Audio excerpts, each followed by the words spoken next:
Hello and welcome to the All 12 Signs video series for the Virgo full moon. This is happening on the 24th of February 2024 at 5 degrees and 23 minutes of Virgo. My name's Chloe. I work with card divination, astrology, and I channel energies through my body. I've been channeling physical light language for nearly 3 years now. This is all the hand movements that you see. And I've recently had a vocal light language activation. And so all of this I'll be incorporating into the readings to help us get a sort of broader perspective of the different energies showing up for each of the signs for this Virgo full moon. These energies that I channel are from different dimensions to help us heal, help us clear stuck energy, and open up portals to source to bring in activation codes and downloads to get us realigned to our inherent soul's frequency and harmonics in this incarnation. I'm still integrating this vocal light language. And so I don't often, at the moment, I'm not often getting transmissions in English about what's being communicated, but this is all in alignment with your higher selves and source to help bring us back into alignment and integrated. For those of you who know your time of birth, I really recommend checking out the sign that falls in the first house. This is your rising sign where your ascendant is. All the astrology will be linked in as closest to that sign being in the first house. However, this does not invalidate you looking at any other part of your chart, perhaps where your sun or your moon are, because they're getting activated with this lunation. So just look to wherever that sign is in your natal chart, look to the house that it's in and the themes of that house. You want to apply those themes as well as whatever celestial bodies you have in there and astrological points, all of that meaning. And then it's as if that sign has now moved to the first house. So the astrology will still link in, but you're going to have to do a little bit of natal chart maths to get that really into alignment. Right, okay, I'm going to keep this short and sweet. I will be reading for Taurus and Aries in this video. I hope you enjoy. Taurus rising. How you doing, Taurus? Right, so we've got this Virgo full moon, a fellow earth sign. So this is a lovely trine energy. So regardless, right, for those who, sorry, my words and speaking have been a bit all over the place recently. It's tied up into this lunation cycle, as well as I've recently had a vocal light language activation. And so that's bringing in a frequency and a download from a faster dimension, right? A higher frequency, which means the rotations move faster. And obviously in the 3D, it's taking a while to catch up. And sometimes we can, it's a recalibration. So do bear with me if I keep swapping things over. So for those of you who have Taurus not in your first house, look to the house that Taurus falls in. Look to the themes of that house and apply those themes to the messages that come through. Say you've got Taurus in the 6th house of how you work, your physical health, and your routines. Say your moon is there, so you're more in tune intuitively with your physical health. Your needs are met through the way that you embody work. Those are just a couple of examples. Apply all of that as well as any sort of astrological points to the messages that come through. It's as if that Taurus energy, wherever that falls in your natal chart, has now moved to the first house. So everything will still apply. You've just got to add a little your own natal chart maths on top of it. Now, regardless of whether Taurus is your rising sign or not, as I said, this is a Virgo full moon, a fellow earth sign. And so therefore, this is a beautiful trine aspect to wherever Taurus falls in your chart. A trine is an aspect of Jupiter. And Jupiter is a benefic planet. It's a soft, easy, free-flowing energy. It doesn't involve a lot of hard work. It's very inspirational. Trines and Jupiter like to bring things together in order to expand. And so it's bringing the different earth elements together in order to have a deeper wisdom about the earth energy and then expanding with that wisdom and with that knowledge. There's a sense of faith around a trine, a sense of generosity and joviality that brings about opportunities and ease and a bit of luck come through. But what is luck? I'm sure it's just faith. So this is a very harmonious aspect for you, Taurus. and it's really bringing in some big inspiration and some wisdom. And so with trines though, always bear in mind that sometimes we can take the energy for granted because it's there's an ease to it. You're both yin in nature, you're both the earth elements, you've got a lot in common, so there's a ease in the information flow. However, we can then sort of, as I say, take it for granted. So bear in mind, see what's coming up around the full moon, maybe write these things down and then put them into action. Okay, so I am pulling cards for 3 different piles. The first pile is the energy leading up to this full moon. I work with 6-month cycles, so this is from the new moon that we had in Virgo last year, in Virgo season. Everything you've been working over the last 6 months, the journey that you've been on, what have you been integrating, and then where are you at just before this full moon, like what energy is showing up for you. The second pile is the energy of the full moon itself. So as I said, I work with 6-month cycles, so this is I see lunations as portals of information, of download codes, activation codes. And so pile 2 is what energy is being downloaded into your vessel that will then unfold over the next 6 months, that will then integrate up until the new moon in Virgo, back in Virgo season. So the baseline for this, for pile 2, is the collective reading, and that is where I broke down the astrology in way more detail. I pulled collective tarot cards. I get to be a bit more esoteric there, and I talk more about practices and themes around this moon and integration, as well as channeled messages. So if you want a deeper understanding of what pile 2 means to you, right, the baseline, the overall energy that's coming through, go check out the collective reading. It's already live. And then the tarot on top of pile 2 will be how this relates to the Taurus area of your chart. And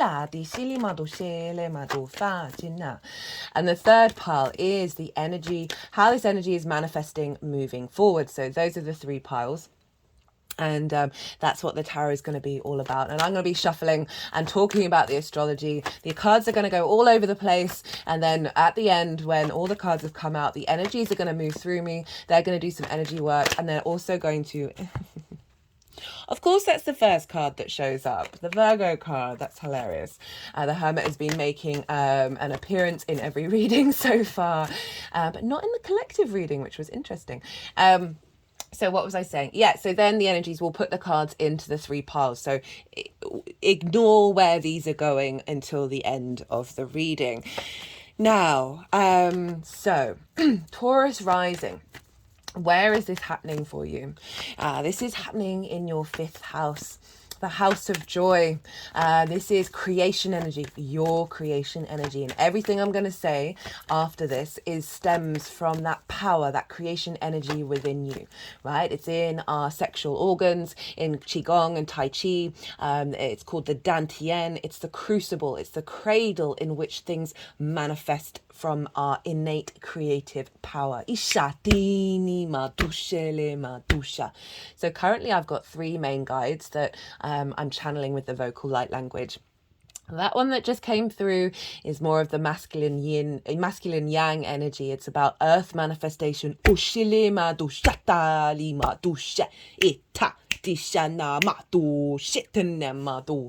It's also about earth protection as well. This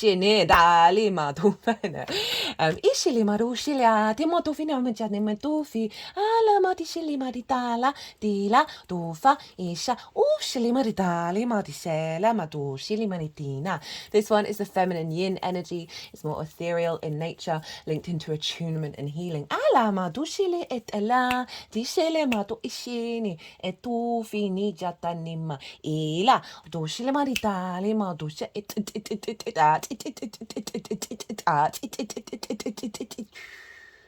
That one is more of the neutral energy.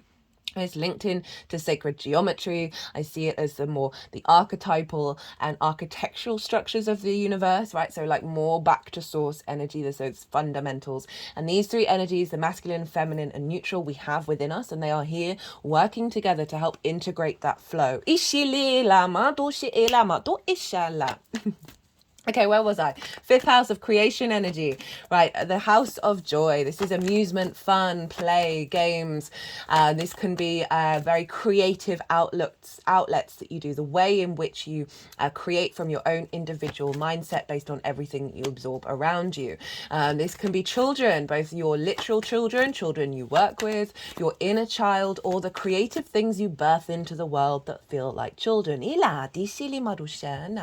It is linked into the pleasure principle, and this can be in any area of your life in any moment. It is not just limited to a romantic dynamic. We get a bit twisted, and there's a definite focus around that because, you know, inherently the mammalian side of us wants to breed.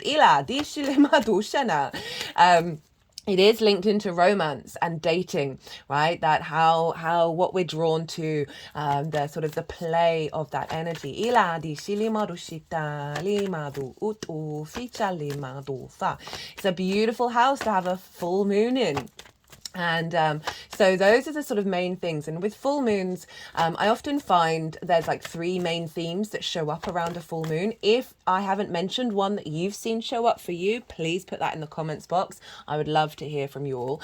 And this is the first one is trigger time, right? So we're dealing with an opposition here. So the sun is over in Pisces and the moon is over in Virgo, and that is an opposition, right? And this can bring up where we are out of balance. And the full light of the sun, our vision, our clarity, our purpose, our will, our animation is pouring over the moon. And the moon is now in full yang energy, right? So she's got all of the light of the yang sun. And this is when our unconscious can get really loud. This is our emotion. Our moon is our emotional body, our intuition, where our needs being met or not being met, and how do we nourish ourselves and others. So where this is out of balance, this can get really loud around a full moon. And this is an offering from the sun and the moon, even though it may be difficult at the moment, at the time. It is an offering of going, hey, you might want to look over here. We've revealed something from the shadows, from the unconscious. For you to then work with over the next however many months that it needs to be integrated over. So yes, it can be a bit difficult, but it is highlighting where you're out of balance. With oppositions, we always want to be in union. And bring that into balance of honoring both sides of the coin. So this can highlight perhaps distorted intuition around your connection to your creativity, around your connection to any romantic relationships. Your inner child may come up quite loudly. That, you know, certain things that needed to be tended to with the inner child. Very useful information. And this may be highlighting any distortions around your ability to create in the world and find pleasure and joy. And the second thing is, so often when we've done the inner work, it's very much a mental sphere. And then the sun and the moon will come along and they'll provide a situation that has a similar frequency to a trauma response, to a limiting belief that's happened in the past. And that frequency, that it won't, I find it's very rarely exactly the same thing, but you can sense, oh, I've been here before, I know what this is all about. And you might get a bit frustrated that it's showing up because you're like, oh, I thought I cleared that energy, I thought I broke that cycle. Well, so often we need this physical encounter for our a more holistic integration of the emotional body and the physical body to move through this situation and realize, oh, this isn't affecting me in the way that it used to. It's like it's bouncing off, like you're not even that particularly bothered that it's happened. It may be frustrating, but it's just simply not entering your energy field and not adding to the distortion. So that can show up, and it helps you understand the journey that you've been on, because so often we can forget the work that we've done. We can forget the old versions of self, and this is highlighting, no, don't worry, you've done the work, this is unfolding, and the lunations help bring that to a close, especially with the full moon. because it does represent an element of completion, right, of a cycle. So that's where we get the third energy of a celebration of all the work that you've done, a heightened intuition that's in alignment, your emotional body being in flow, your needs being met, your needs being met, feeling nourished, nourishing others in a really beautiful, harmonious way. These are lovely things that can happen around a full moon where you're in balance. So those are the kind of things that can show up around a full moon. And in regards to the fifth house, this can be feeling really good, getting creative around the full moon. Feeling more vibrant within yourself, feeling more joy. Having those needs being met. You might be going on a date and having a really good time, or feeling the romance in the air in every area of your life. It doesn't just have to be limited. Of a harmonious integration with your inner child. Excuse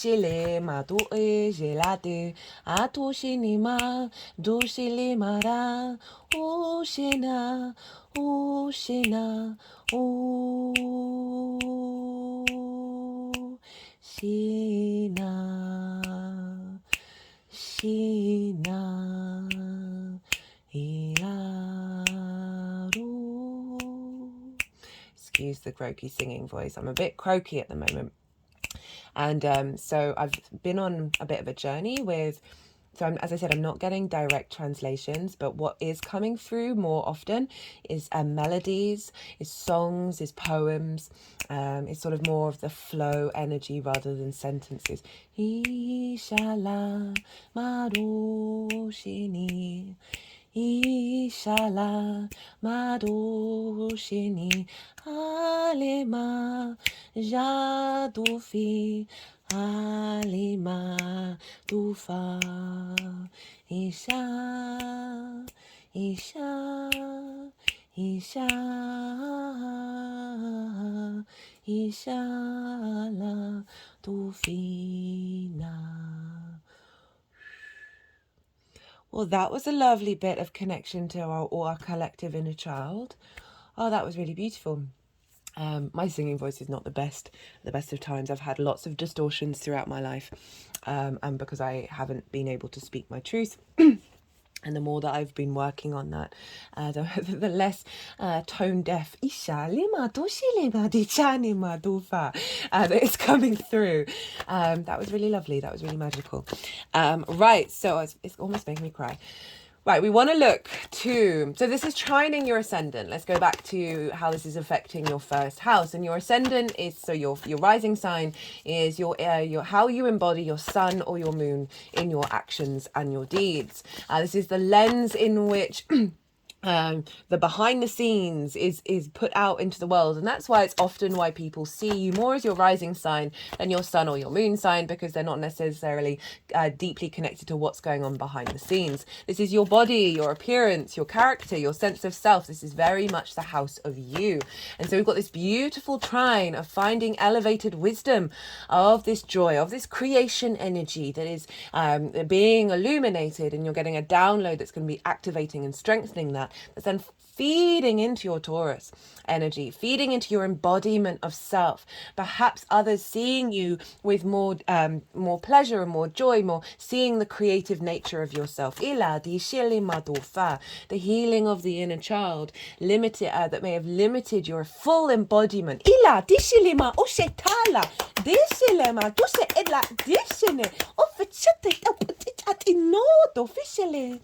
I like that one. Any blockages that are being removed around distortions, around connecting to pleasure, connecting to romance and dating. That may have made you go small.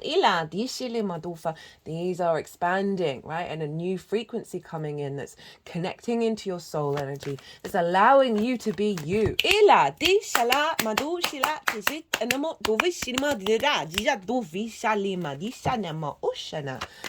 Ooh, okay, so let's get into the astrology. we want to look to where the sun is, because this is part of the opposition, and the sun is over in Pisces, and this is another great house. This is the house of good spirits, so this is a very uplifting moon cycle for you. And the sun is in, as I said, the house of good spirits, the 11th house. This is your hopes and your dreams, friends, groups and alliances, and reaping the benefits from your 10th house, which is your life purpose, career, visibility, reputation. So the sun is there. There's more focus here. You might be spending more time in groups and alliances, and hanging out with friends a bit more. You might have more focus and vision around manifesting your hopes and your dreams.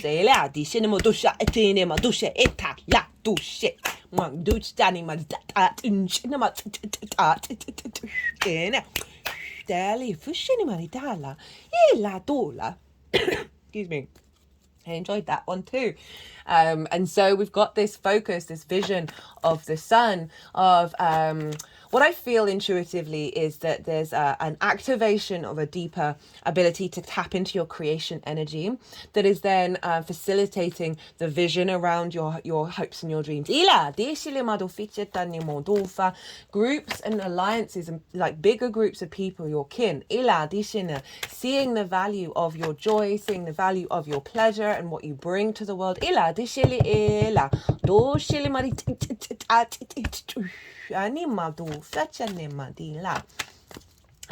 This can be reaping the benefits from your 10th house that's then bringing about more pleasure, bringing about more space for you to be creative, of feeling good about yourself and your creative juices.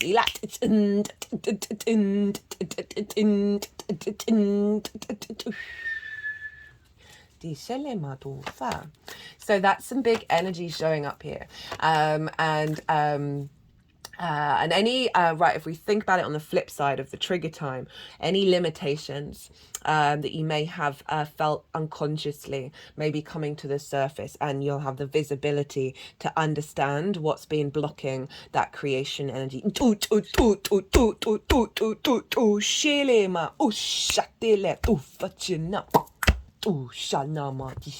Like my hands are over my heart chakra. I feel like this energy is helping do some earth healing.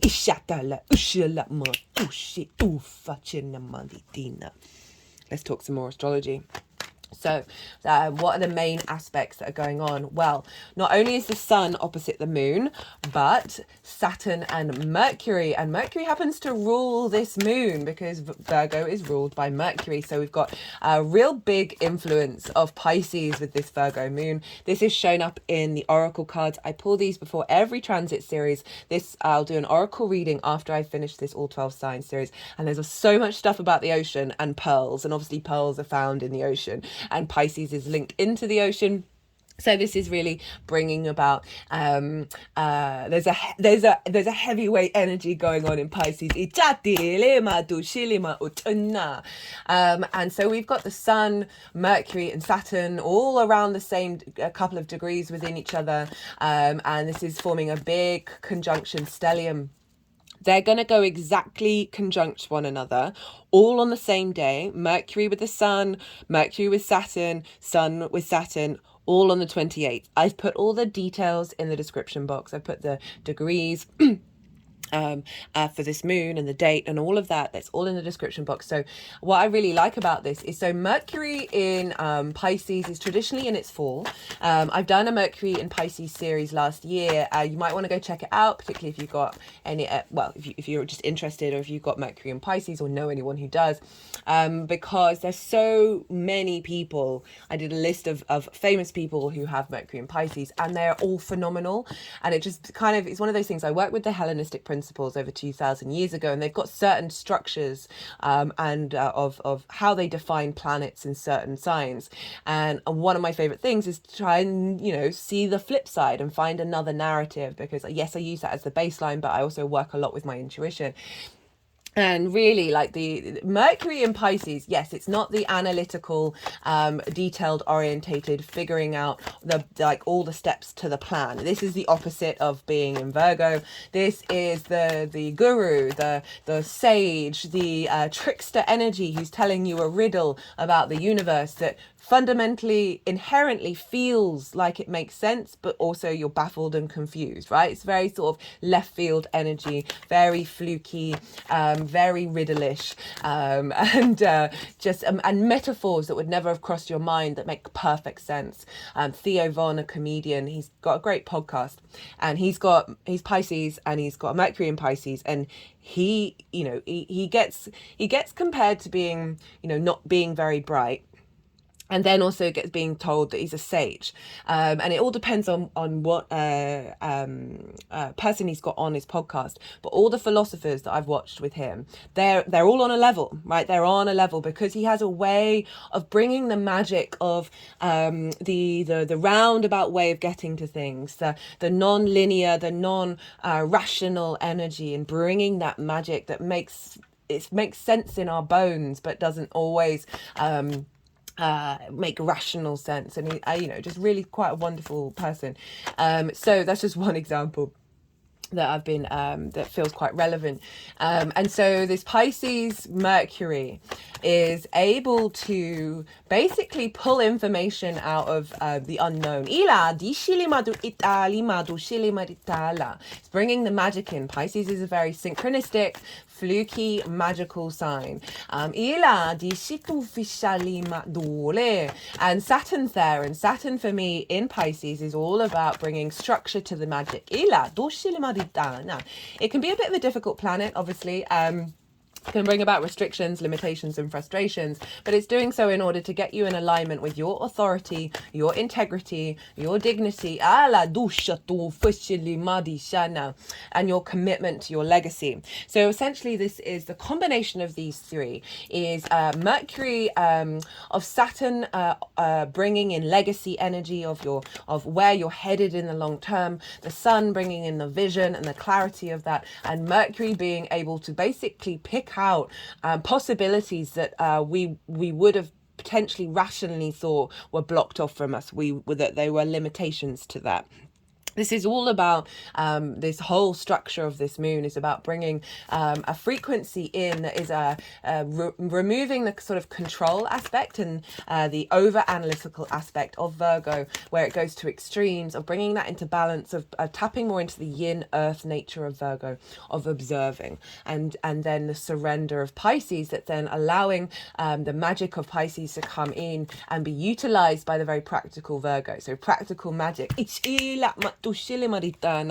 very much the name of the game with this axis. So we've got this strong contingent in Pisces, and this will go exact, as I said, on the 28th. So we've got 4 days, having got a download from the Virgo side of it, to then facilitate the practical alignment with the magic of those conjunctions that are going to happen a couple of days later.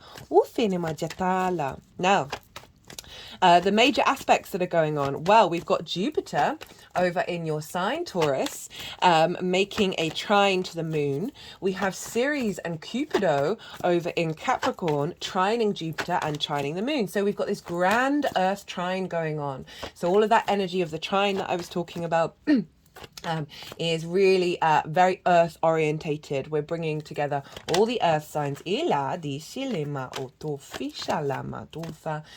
together all the earth signs to really ground this very beautiful energy of that Pisces Virgo dynamic.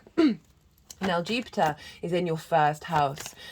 You will be experiencing an expansion of your understanding of your character, of your understanding of your embodiment. I've done a Jupiter in Taurus transit series. It was ages ago. It was when it first entered into the sign of Taurus. But I talk about the themes of Jupiter in the first house in way more detail. So if you want to go check that out, do so. It will still have some relevance. And so Jupiter is bringing a sense of ease and flow into your embodiment. And then Ceres and Cupido over in your ninth house of how you see yourself in the world. This is all about perspectives, right? So this is about mapping yourself out in society, in your culture, in the world, in the universe. It's the bigger questions, the whys, like the ethics, the morals, the philosophies, the perspectives, your connection to source energy, book, religion, nature, science, whatever matrix it is, or many matrices that you know that you are a part of, but it is bigger than you. And your perspectives on them, right? And this is the house of the gods. It's also about teaching and learning, mastering of something, in order to share perspectives and broaden perspectives, as well as going and living somewhere for a longish period of time that is unfamiliar to you, to again get some more perspective. And this can be in a foreign country. This can be, say you've lived in a town and you're now living, you want to go to the countryside. That's definitely a different perspective. Or traveling on the astral realm. And so we've got Ceres and Cupido there. And I really like this because obviously we just had Pluto leave the sign of Capricorn, and then Venus went through there helping smooth over some of that energy, that very transformative energy. And now Ceres is there. Cupido's been there for ages. It's a very long transit. It's a very slow moving asteroid. But Ceres is the earth goddess, the nourisher. The harvest. The activation of life.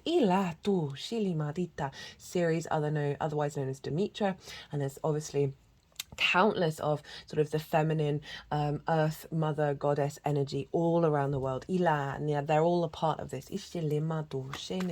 So we've got this beautiful trine. We've now got Ceres moving through this ninth house of bringing more nourishment to your understanding of how you see yourself in the world. Providing bounty and resources. So if you're mastering something, of the will to be able to do that, of easing your understanding of any distortions around how you see yourself in the universe, right? We can get quite down, especially with everything that's going on in the world, and feel quite detached from those bigger perspectives because it feels quite overwhelming. And Ceres is moving through there, bringing deep nourishment to the commitment of your longevity, of that Capricorn energy, of how you see yourself in the world, right? The master builder. Now, so we've got Ceres and Jupiter and the moon and Cupido. They're all forming this beautiful trine of activating your embodiment of self, first house, your creation energy, and your perspectives. And so they're all sharing information between one another, making sure that joy and pleasure is activating in your embodiment and your perspectives.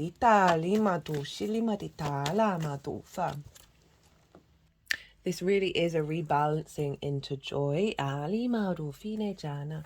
Cupido's there. And Cupido, you think about the Cupid's arrow, like we never know when we're going to be hit by it.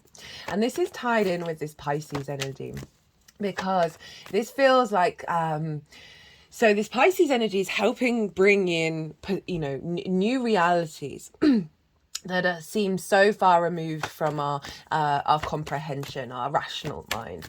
And the Cupido energy is like that arrow pinging into us from some unknown, logical place that is activating a new perspective of love, right? Of play.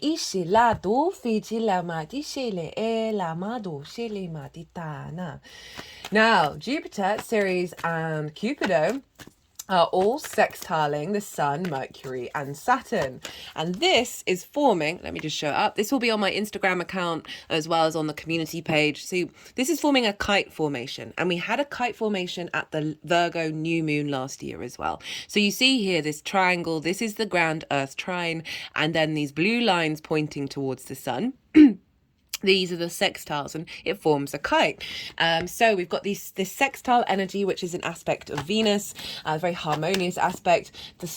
And the Sun, Saturn, and Mercury are all sextiling your rising sign, your Taurus energy. So we've got that being activated as well overall. So this is a very, very harmonious energy for you. As I said, ruled by Venus. Venus is also a benefic, so it's a soft, easy, free-flowing energy. This is about connection, appreciation, value, love, grace, harmony, diplomacy, and creation energy, right? So this is brainstorming. So we've got this lovely flow of all this inspiration and expansion and generosity of the grand earth trine feeding into the Sun, Saturn, and Mercury by way of how do we of bringing this into alignment and connecting the dots into with this new activation of joy of your hopes and your dreams having a new frequency to them, of bringing more a sense of abundance within yourself, within your creation energy, that is then drawing towards you more benefits that you're reaping from your 10th house,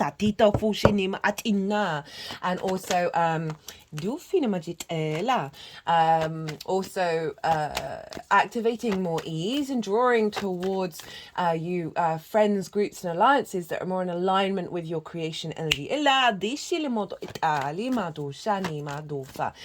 the release point of a kite formation is the tail of the kite, and that is where the moon is. And so this is the release point. This is where all this energy is feeding into. And a doubling down of a very powerful magnetizing energy into your creation energy, into your joy. Now I also see that kite as like a bow and arrow. And when you pull that arrow back, that is the tail of the kite, that tension and also that power that's there that's going to be released. And think of that Cupid's bow, of knowing it's going to end up where it needs to go, but not sweating about the how, right? And that really came up in the collective reading, whereas Virgo can be very over analytical. It can be very, and that can lead to perfectionism and judgment and anxiety if the plan doesn't go ahead. And this is about allowing that Virgo energy to just soften and release the fear over the how. So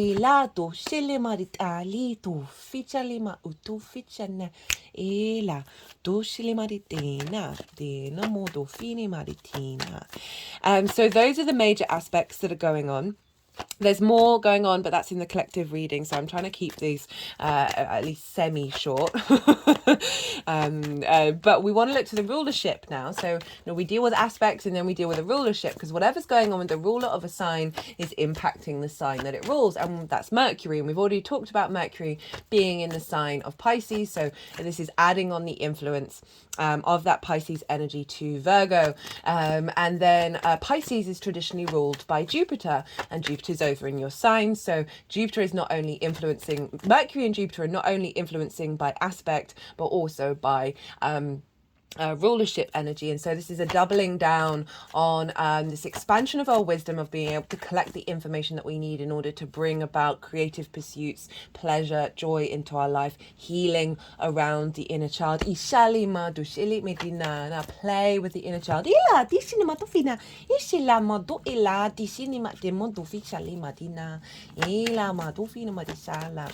Now Jupiter is ruled, Taurus is ruled by Venus, so Taurus risings, that's one of your rulers, and so we want to look to where Venus is, and Venus is over in the sign of Aquarius, and which is, speaking of Aquarius, that's wild. This card showed up for nearly all of the signs of the Pluto and Aquarius transit, a lot of the signs in the Leo full moon, and I think nearly all of the signs in the Aquarius new moon transit, and it's been showing up a fair amount in this one. It's like there's no avoiding that we've also got a pile up going on in Aquarius. Now, Venus is in Aquarius, which is in your 10th house. This is your career, your life purpose, right? Career doesn't have to be life purpose. It can just facilitate it. It's the most visible part of your chart, where your sun was at the height peak of the day, on the day of your birth. So there's a lot of visibility. It's about reputation, how the big outside world sees you. So this is... Venus is there, and she's very closely aligned with Mars at the moment. They were exactly conjunct one another on the 22nd. Again, I put these dates in the Aquarius new moon and this moon as well, just so you might want to go back and look about what was happening around the 22nd, because this happens roughly once every 2 years, and this is an alignment of the feminine and masculine, of our desire, our love, our desire to connect and bring harmony with that which brings friction, motivation, drive, passion of Mars. And they're very closely they're very close they're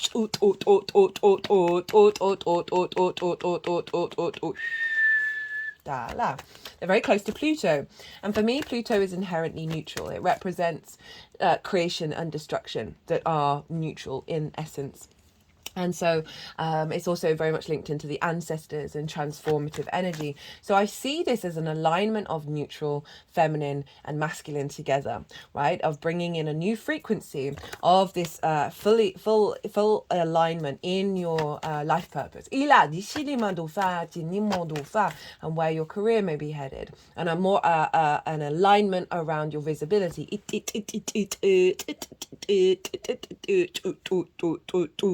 Marishata lima do ela do fa di shenema ushina do fela shutam madina. And this is influencing Jupiter over in your first, of you being able to embody and expand in the way that you move through the world, that's linked into this frequency of like intuitively taking steps in with this alignment. Now Aquarius is linked into, is ruled by Saturn, and Saturn's in Pisces. So we've got a feedback loop between Mercury, Jupiter, Venus and Saturn. And so this is, Saturn is influencing Venus of, okay, let's get this in alignment with your hopes and dreams of where you're headed with your career and your life purpose. Let's get this in alignment with being, with the cause and effect of the work that you've put in terms of your career and reaping the benefits of that, of the visibility that you have around groups, friends and alliances that may link into supporting your life purpose, supporting your career. So the last couple of moons we had a feedback loop between Jupiter, Saturn and Venus, and now we've got Mercury involved here. So we've got the two gas giants, which represent longer term cycles, and so they're more committed to what's happening further down the line than the immediacy.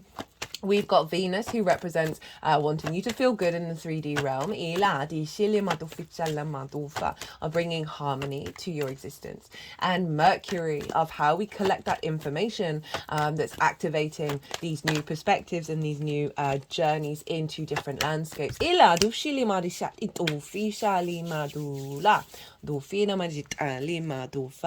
Now, we've got a similar... The new moon in Virgo had Mercury retrograde in the sign of Virgo. And we had a very similar frequency with the Leo lunation cycle that just closed out. So the Leo new moon last year had Venus retrograde in the sign of Leo.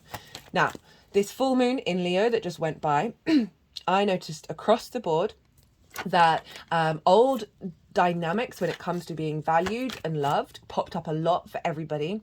But they weren't bothered by them. They felt very disconnected from them. So it's highlighting a closing out of what that retrograde in with Venus in Leo was working on. So if you didn't quite see that Venus retrograde manifest the results straight afterwards, it's because it was imprinted into the lunation cycle, and now that got closed out. And I definitely saw a lot, just really across the board, a lot of people just feeling very much more empowered in their own own sense of self in terms of their heart space. Leo rules the heart, and how they value and love the light within themselves, and respect and honor in it, and like let go of dynamics that aren't serving that. Now we're going to have a similar thing with this Virgo full moon, because Mercury was retrograde in Virgo at the time of the new moon, so that had an imprint on it. So we're going to see a closing out of a lot of work that you may have been doing, of reassessing and different ideas and constructs around your creation energy. It might be an idea to go and rewatch the Mercury retrograde series in Virgo, just to get a catch up of what might be closing out and what might be then activating, having had things being let go of. So that's kind of everything that I wanted to talk about with this moon. Look to where your sun and your moon are in your natal chart. Look to the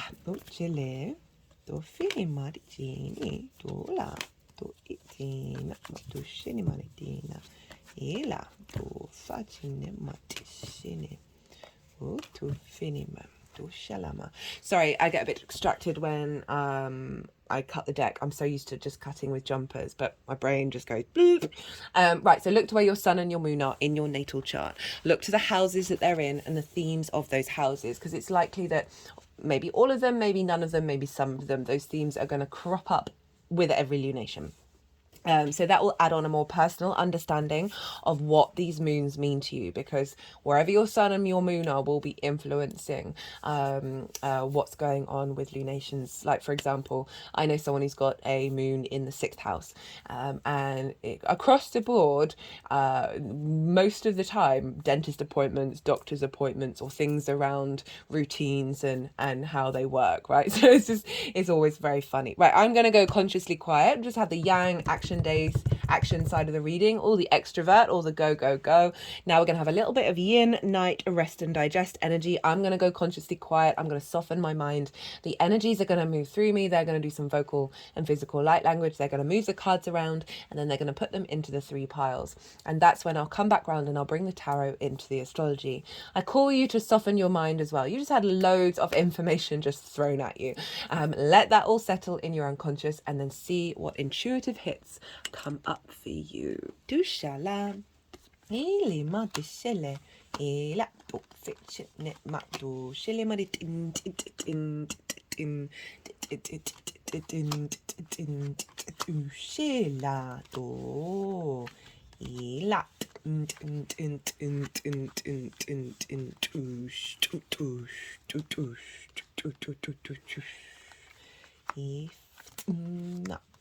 Do fat nothing. You got, I think you got 3 twos. Chin tin tin. La do shit net. Do shit. Shani. La ma di la. Shini ma di to. Shili ma do shili. Do shini marititale. Yeah. Di shella marushni maritit. Dola. Do ili menina.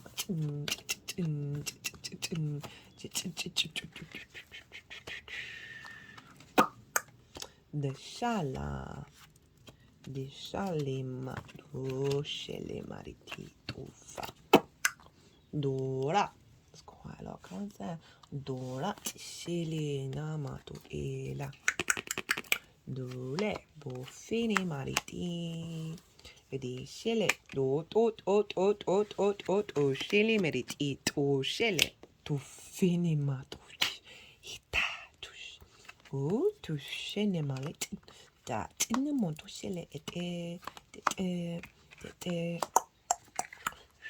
Ela.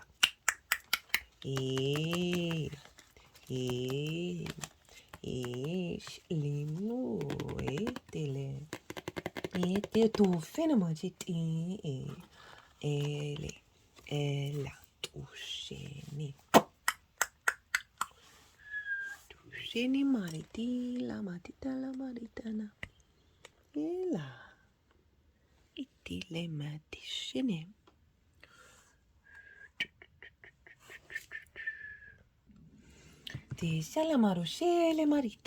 Right, Taurus. Okay, so we got a lot going on here. A lot going on. These cards have been showing up a lot. 10 of Wands, 10 of Swords, 5 of Cups, Tower. 2 of Swords, 2 of Wands, 4 of Swords, 7 of Pentacles. So essentially, stuff's been going on. It's been a bit difficult, but you've had the time and the patience to reevaluate this new frequency that's come in a nutshell. Right, let's talk about this properly. So these 3 cards, these are very difficult energies. They're very karmic in nature. The 10 of Wands, this is a heaviness here, right? It represents burden, the beast of burden. And there's nothing wrong with having lots of things to do, but it's our perspective around it, right? And this is clearly saying that, you know, this figure is hunched over. They can't even see that it's a beautiful day, that it's not, that brings a heaviness that weighs our soul down. And this can feel in the 5th house of just a weight around your joy, a heaviness around it, a distortion around it, that there's it doesn't feel like a pleasure. You know, this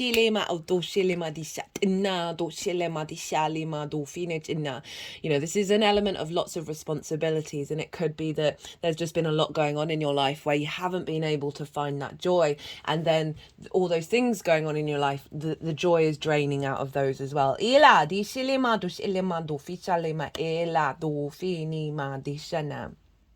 So there is like this when we are in this space, it can be very difficult to switch up the perspective. But sometimes we have to get to this point, and it has to get so heavy that we're like, right, no, this just doesn't work. This can also mean that this also can represent you feeling like you do all the heavy lifting. With, you know, in terms of a romantic energy. And also the burden and the weight that your inner child may feel.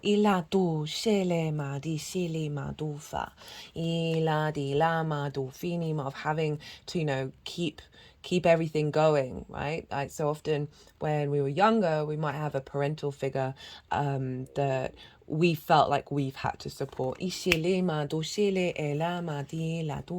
holding it over the heart chakra. And then that gets recreated in how we connect to joy, because there's this element of responsibility and duty. You know, Virgo can be a facilitator, right? It's acts of service, of wanting to help. And that might just end up feeling like a heaviness. And I really feel that this full moon is helping clear that. Anyway, right. So we've got the 10 of Swords, again, a very karmic card, and these are all spine orientated, right? So there's all the swords along the spine, and the spine is hunched, and this is about immobilization, right? A paralyzing energy, right? It can be linked into betrayal. That these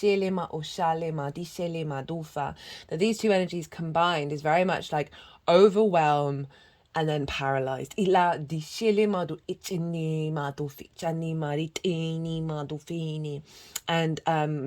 there isn't pleasure here. Now these showing up with the 5 of Cups is a grief around a lack of flow, a lack of harmony. Look at the 3 of Cups. They're very much in abundance. They're in a movement of joy. They are in harmony with one another and celebrating one another. And this figure is feeling that loss of that, the heaviness of that. And so there's this weight of responsibility. There's this element of immobilization of your of not having that spring in your step. A heaviness over past dynamics. madusha, whether that is your ability to connect your own creative flow, your ability to help heal your inner child, ila di shili madushili, which is then repeated in old relationship cycles.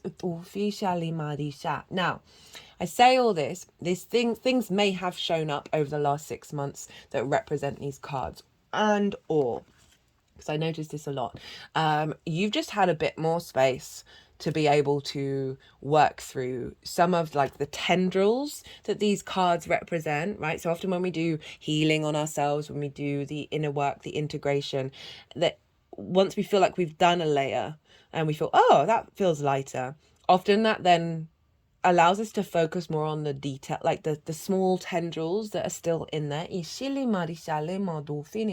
it might just be that you just had some space in order to work through these things. We got the Tower, which I love. It's one of my favorite cards. So the Tower knocks down the top of the tower, right? This is Mars's card. I also see it as a Uranian card, Ishala Mardosha, of pulling down structures that aren't working for you in order to create space for new things to be built. If you look, the foundation is still there. Your foundation is still strong. So the fact that the Tower's shown up is saying these have been pulled down. Whether this has been actual dynamics out in the 3D world or energetically internally, that the Tower has come along unexpectedly, shaken some things up, and then you've spent some time in deep contemplation of working through all of this. We've got the Two of Swords. This is about meditation.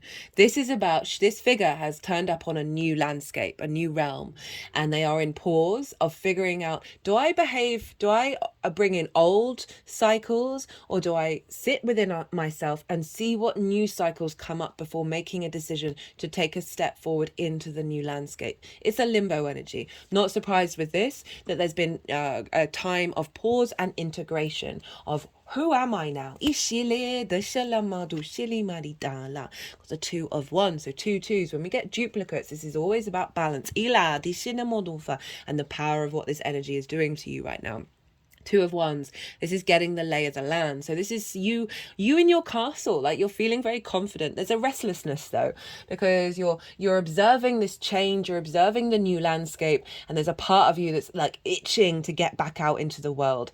Probably feeling a lightness after the Tower pulling down those heavy structures. But this is a great manifestation, long-term manifestation card. When we spend time in contemplation, when we allow ourselves that space to grow and integrate, it means that whatever has come up is gonna, whatever new activation has come up is getting embodied rather than potentially just disappearing because we've moved on to the next thing. So this is really, with those two twos, they're saying, look, you've spent some time navigating and exploring this new landscape within yourself. We've got the Four of Swords. This is about rest. This is about being held by something bigger than yourself and giving yourself time to be in prayer, to meditate, to rest, to reconnect to this new frequency. And then we've got the Seven of Pentacles, and this is about the seeds have been planted and you have been tending to this new landscape, right? There's also an element of frustration with the Seven of Pentacles, because they're like, when you grow vegetables, you're like, I don't understand how this can then turn into something massive, right? But you have to be very dedicated every day of mindful practices, of recalibrating back, of making sure that these things that are very fresh and new have been growing. So and building and exploring. So, overall, some difficult energy at the beginning of that.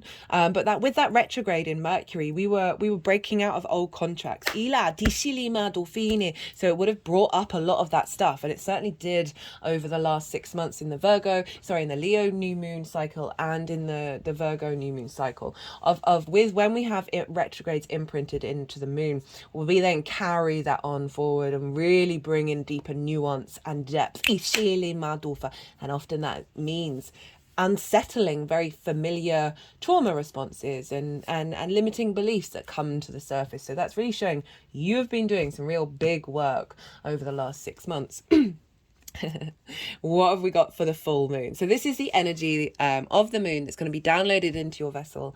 You may see clues of it around the full moon that will then integrate over the next 6 months. So we've got the King of Swords, we've got the Hermit, we've got the Hanged Man in reverse, and the Nine of Cups. So the King of Swords is there's a real, having done all this, there's a real now clarity. You're able to see the truth of your new reality. Kings take affirmative action. They are sovereign and mature in their nature. There is no shaking the king. So they're saying that there's this energy of clarity, of vision, but also command within yourself, right? Moving a far cry away from the immobilization and the burden. This king is sitting upright. It's very in command of its own nature. It is not being distorted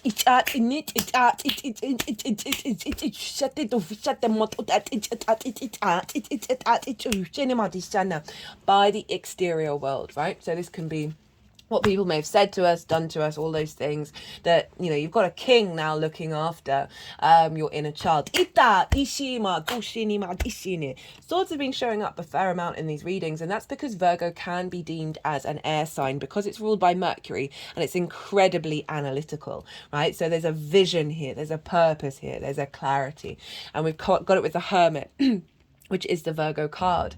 And having gone through some difficult times, right, and navigated this new space, you are in your power, right? You are in your power. The wisdom within you has been cultivated, right? This higher perspective, this figure is on a mountain. They have the star to guide them. This sense of of your hopes and your dreams, interestingly, pulling you forward, but also the uniqueness of the star. The Hermit isn't worried about the outside world, isn't seeking approval. Neither of these cards are seeking approval from the outside world, right? They are very much in their own energy. So I really like this in terms of, I was talking about this is bringing an activation of joy, but it's coming from a really high place, right? Yeah, that Aquarius new moon, which I think is why this Aquarius energy is showing up. And we're getting a quick integration with this into our physical vessel of the earth energy of Virgo. And so we've got this Hermit energy of saying there's a maturity in the way that you connect to the pleasure and the joy that isn't going to waver. A sense of clarity and vision and enlightenment about your own sovereignty, where we haven't given our power away. Got the Hangman in reverse, which is this is Neptune, and Neptune's over in Pisces. It's influencing this moon. It's going to have a bigger influence on the Pisces new moon that will be the next lunation. The Hanged Man is the only card that has a halo. This is about, when it's upright, it's about being in pause, being in limbo, to change your perspective, right? To bring in divine wisdom and co-create, right? But upright, this is about taking that wisdom out into the world. And there's this sense of ease and flow and being at peace because you know you're connected to source, to yourself. The creativity that's going to come through from the clarity of the king and the wisdom and the enlightenment of the Hermit and the Hanged Man. Beautiful energy, very rich and deep and nourishing energy. And we got it with the Nine of Cups. So we've got some joy here. We've got this sense of inner embodiment of emotional flow, of gratitude, of abundance. This can also be activating wishes come true.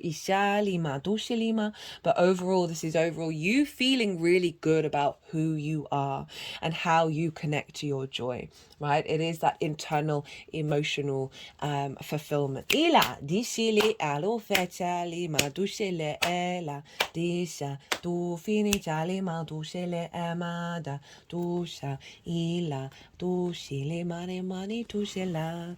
We've got the Chariot. This is for how this is going to manifest moving forward. The Two of Cups and the Ace of Wands. Love this combination. So the Chariot is not about control. And that's one of the key things that came up in the collective reading. We are surrendering. We are observing and surrendering. Virgo energy can hold on to things, can try and control reality. And this figure, there are no reins guiding where these sphinxes are going. This figure is confident within themselves. There's a sense of inner victory, of knowing you are moving through the world in balance, right? The yin and the yang, with flow. You have the stars and the astrological symbols marking you are embodying the resources around you, and you're protected as well. But there's a sense of movement, of with this confidence, with this depth, that you're now feeling more secure in yourself, and moving into a new space in the way, and bringing about a sense of victory to your creation energy. And feeling more able to navigate this space without trying to control it. And we've got it with the Two of Cups and the Ace of Wands. So for some of you, because we're dealing with the fifth house, which is linked into romance and dating, this might be that there is a new relationship dynamic showing up for you in the 3D that is bringing about a renewal of passion from a space of equality and respect of the Two of Cups. Right, so that can be a thing. But I will always caveat that with, don't worry about it. Don't watch out, where is it? What do I need to do to get to it? You do you. You embody yourself. You do the things that bring you joy. Don't try and control the situation. Go from your instinct, your intuition, and things will unfold. Have faith and trust in the process. But this is also deep healing, right? So we've got the feminine, masculine, and spirit, and we've got the caduceus, right? Caduceus. I always get that one wrong. Which is a symbol of healing. Mercury, it was one of the tools of Mercury, and we see it for doctors and pharmacies. It's across the board. And so this is about inner healing with all the parts of yourself, and bringing balance. Ishine, it's our third two, right? So there's definitely something about balance coming in, of bringing balance to your creation energy that is from a place of dignity and respect and honor, rather than burden and immobilization, and grief. So overall, there's a satedness, there's a sense of imprint and manifestation of unity.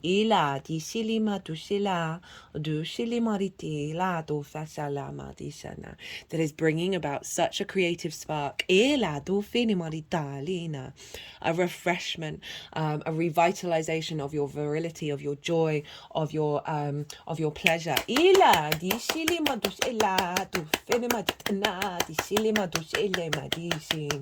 the things that you're putting into practice are bringing about a sense of balance and opportunities. Okay,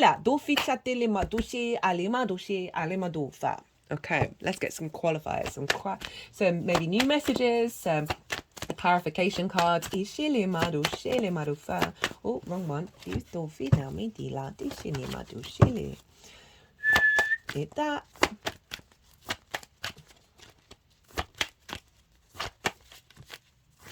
Oh. We've got the Lovers, and that reminds me, I did cut the deck and I got the Lovers. And I cut the deck again and I got the Queen of Pentacles. So there's something about a deep nourishment around the choices that you're going to make when it comes to bringing fertility to your creation energy, the joy in your life, the pleasure in your life. So the Lovers and the Two of Cups are very similar in nature. They represent the strength of the feminine, masculine spirit together in order to make decisions that are in unity, right? And the Lovers is about, so this says union, matters of the heart, choices, physical love. So for me, the Lovers is all about being able to make the right choices.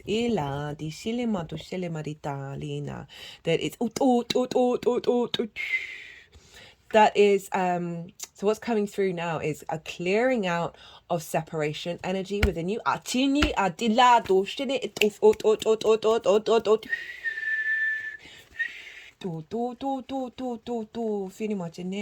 mean, obviously separation is the name of the game, with us being the universe manifest in individual form, but It's about reconnecting back to union.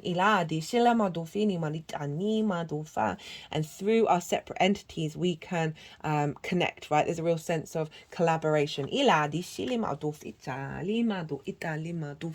Again, for some of you, this may be about a relationship dynamic, but I always want to, as I say, this don't be a meerkat with it. Right, I just cut the deck and got messages and open mind.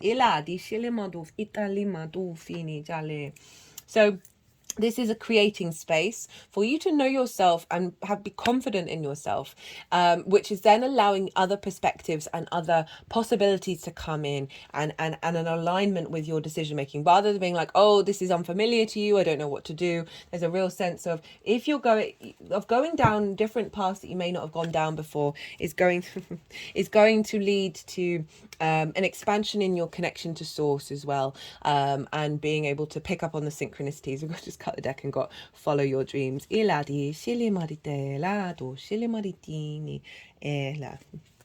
Cut the deck and got love partnership. Right, so this could also be someone coming into your life, but I do want to say that this is more of a deeper unconditional love with your creation energy, with your pleasure principle, with your inner child.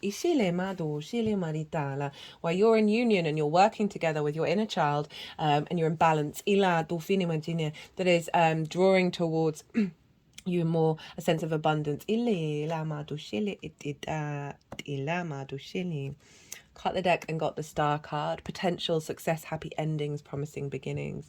It really is kind of focusing on the fact that you remember the star is in the Hermit, that through your deeper understanding of yourself and the integration of self from that creation point of view, you are drawing towards you more expansive energy, more unique energy.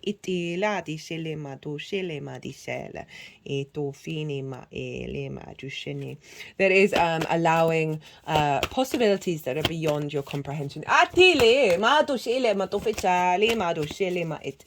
get one more card. How long? Oh, goodness me. I remember when my videos used to be 20 minutes long. Oh, I just love talking about all the things. I'm a big context person. I have got a Virgo sun. I like all the details. And I've had to surrender so much. And it has served me. It has served me good and true. And it's taken a lot of hard work to get to that place. It takes a lot of practice and a lot of integration to have that kind of trust, especially with that Virgo energy, which is so observational, isn't able to see all the details. But it then gets fixed in the fact that it can. And that there are things out there in the unknown. That are way beyond our rational comprehension. Right, okay, so final card, we've got personal growth, right, which again is clarifying all of what I said with that card, with those cards. That was a lot of work, and there's a real beautiful shift of energy here. You've created space. You've created a lot of space within yourself for new possibilities to come in. Right, Taurus, I'm going to leave it at that. 1 hour and 10 minutes and 22 seconds. I hope you enjoyed this reading, Taurus. If you did, don't forget to hit the like button. If you want a personal reading, whether it's astrology, tarot, the mixture of the two, channeling, all the things, do check out my email address in the description box and send me an email. Give me all the context. I love it. And we'll figure something out. I am working on my website, which may make it a little more easier. It'll come down the line. So be good to yourself, Taurus. Be good to those around you. And most importantly, be well until we meet again.